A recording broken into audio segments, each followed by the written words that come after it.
আল্লাহ সুবহানাহু ওয়া তাআলা বোনদেরকে অনেক দিছে, ভাইরা গরিব আছে না অনেক, তো বোনরা বললো ঠিক আছে বাবার সম্পত্তিতে আমাদের যে হক আছে, অধিকার আছে, এটা আমরা নিলাম না, এটা তোমাদেরকে দিয়ে দিলাম, তোমরা ভোগ করো। এরকম যদি তারা খুশি মনে দিয়ে দেয় তাহলে অবশ্যই কি হবে, সেটা জায়েজ। কিন্তু এখানে একটা জটিলতা হলো, ম্যাক্সিমাম আমাদের দেশের বোনেরা বা মেয়েরা বাবার বাড়ি থেকে হক আনে না। তার একটা কারণ হলো যে তারা মনে করে বাবার বাড়ির হক আনলে মানুষ গরিব হয়ে যায়। এরকম একটা কুসংস্কার আছে। কিন্তু মেয়েরা বাবার বাড়ির হক আনলে কি হয়ে যায়? আমার মনে হয় পুরুষতান্ত্রিক সমাজে এটা পুরুষরাই মনে হয় চালাই দিছে এই ভুয়া কথাটা, যাতে করে বোনরা আর না নেয়। বাপের সম্পত্তি নিয়ে ভাইয়ে ঠিকই বড়লোক হয়ে যাবে, সেটাতে গরিব হবে না, কিন্তু বোন নিলে কি হয়ে যাবে? এই ধারণাটা কি সঠিক? এটা ভুল ধারণা, এটা কুসংস্কার।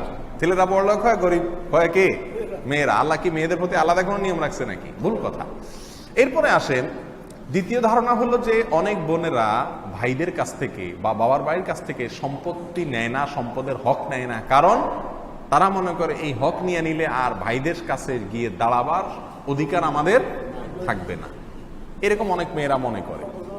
এবং অনেক সমাজে, অনেক গ্রামে এখনো এই কালচার আছে যে বোনরা যদি বা ফুফুরা যদি সম্পত্তি নিজেদের হক যে আছে সে হক যদি নিয়ে যায়, তাহলে তাদের আর এসে সেখানে দাঁড়ানো, বেড়ানো, সেটার যেন অধিকার আর থাকে না। আসলে কি তাই? ভাইয়ের সাথে বোনের যে সম্পর্ক, সেই সম্পর্ক কিয়ামত পর্যন্ত থাকবে।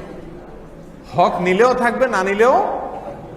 বাবার সম্পত্তিতে যদি সেখান থেকে মেয়ে তার অধিকার নিয়ে যায়, তারপরেও ভাইয়ের দায়িত্ব হবে, কর্তব্য হবে কি করা?